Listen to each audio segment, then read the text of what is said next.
Hello po sa lahat po ng followers po sa Obit Antique Collection. Yung mga hindi pa po nakasubscribe, please subscribe, follow and share po mga idol. Ito napakaganda ng nahuli po natin mga idol.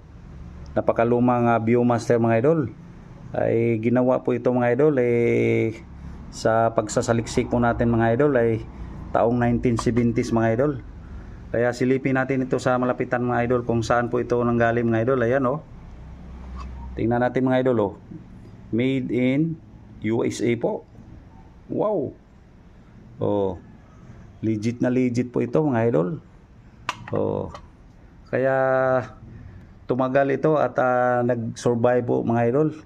Gawang nasa magandang lagayan po ito nung nagmamayari po nito dati mga idol. Sa naipagkalob po sa atin. So laking tuwa naman po ng inyong may lingkod. So thank you for watching mga idol.